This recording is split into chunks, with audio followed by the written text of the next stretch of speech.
I think is the thing that a lot of you are waiting for. Thank you for sitting through all of those slides. Uh, Here's the roadmap. I've been committing for many days now that we will be very definitive about it. And here it is, as definitive as possible. So by September 1 and no later, we will launch Mainnet Release Candidate 1. Now, I need to explain these terms to you.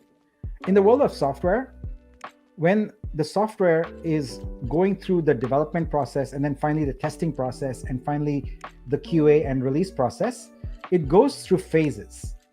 There's alpha, there's beta, there's release candidate, and there's gold. That's the standard. So release candidate 1 in plain English means this is ready, it's been tested, but it's possible it could have some deficiencies. What those are could be something small, could be something large, or could be that you don't know about the performance of it. That's not a deficiency, but you just don't know and you want to feel more confident. So you slap on the label release candidate. So a release candidate mainnet is a mainnet. All right. It's not going to be changed or anything unless there is some dire problem with the software, in which case, even then, the software would be swapped out, the protocol wouldn't be forked. So what I'm saying is that by September 1, you have a mainnet, which has a protocol. You can move tokens freely. We will rebrand this protocol. It has no chance of success with its current brand. So we will be doing that also. We'll be doing that as expediently as possible. And yes, I know it's been through multiple rebrands, etc. But this is it. This is the one that has to be done, because if we are going to go out at scale to creators, etc., and the Google hits come up with some things that are highly negative, we're not going to be able to do much with this. Rebasing will be active. And what we're going to do is we're going to initiate the audit. So we're going to hire an audit firm and say, okay, here we go, start your audit. At Genesis, we will also issue all the OG incentive NFTs. So by September 1, when we turn on this mainnet, you will have an NFT that gives you the ability to claim your incentives. You know what the weight is of your NFT. It has governance rights in the DAO as we bring up the DAO, so you can vote on things. You have earnings, you have your tokens, and they will be rebasing. It will be a new brand. That's what we are planning by September 1. Now, 2 weeks after that, within 2 weeks after that, we will have finalized agreements with some centralized exchanges. We are targeting 2 right now with 2 pairs each. Shortly after that, about 2 weeks after that, we will activate booster sales. So we have an active mainnet now. We have commitment from 2 centralized exchanges, and we start selling the boosters.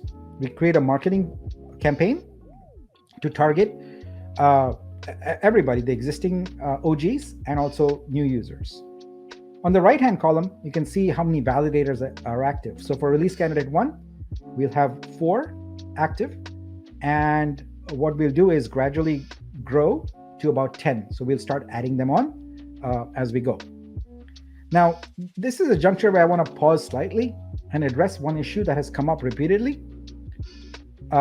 Proof of stake versus proof of authority. I see a lot of people making the strong argument that it needs to be proof of stake. It needs to be proof of stake. Well, I wouldn't disagree with that. But let's make sure that we have proper context. Proof of authority is not bad unto itself.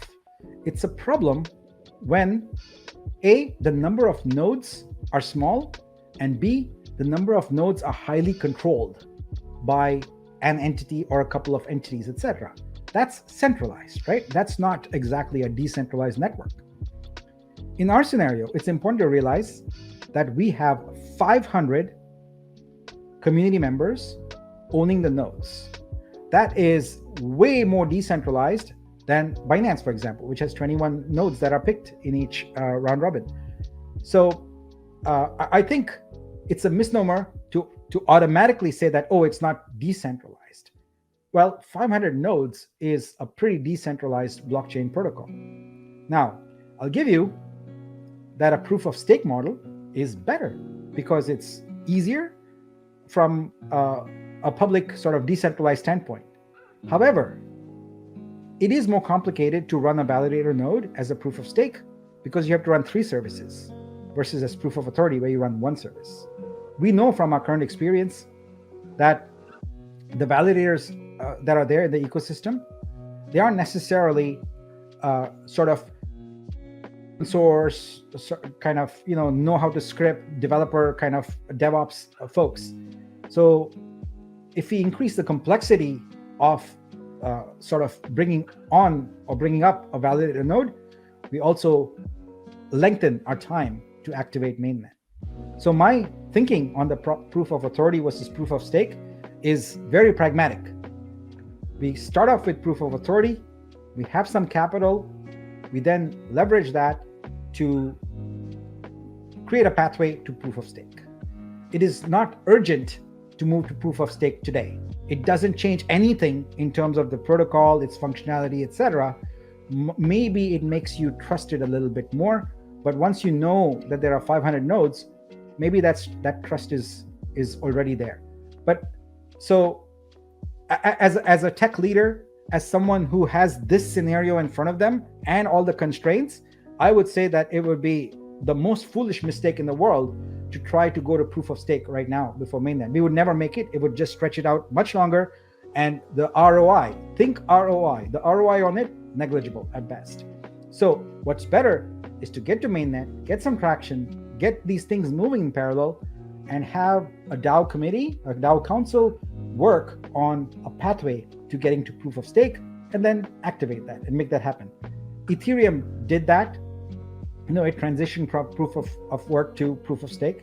There's no reason why we couldn't do that. It's just a matter of planning and testing and making that happen.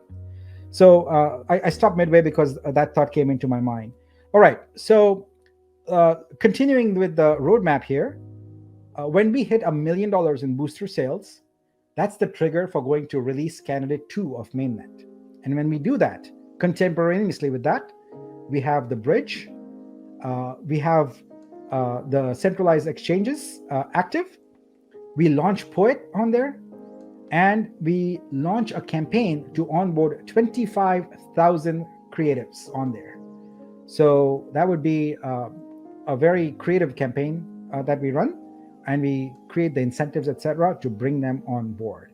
So this is mainnet. It's just progressing through its states. We also add more validators. We get up to 25 validators at this stage. The next threshold we are looking for is $2 million in booster sales. That's mainnet release candidate 3. At that point, we launch the DEX and we launch an NFT marketplace, and we start onboarding all the validators. Now, how long will these things take? Well, it could take a short amount of time, or it could take a long amount of time. But if it's very fast, that's great. It makes me very happy. It would be great. But we'd probably keep spacing it out a couple of weeks at a time. We don't want to. We can't just do release candidate 2 or release candidate 3. It defeats the purpose of having release candidates. The final mainnet without the release candidate moniker would happen within 30 days of our audit report. What we want to do is keep it at release candidate until that audit report is pending. So we get the audit report back, we see if there's any issues we need to fix, we fix those issues, and that becomes our mainnet. Also, I propose that when mainnet is activated, we also activate our DAO, and we move to a fully community-centric governance model and make it as open as possible, and make it as attractive as possible for everyone to use this protocol.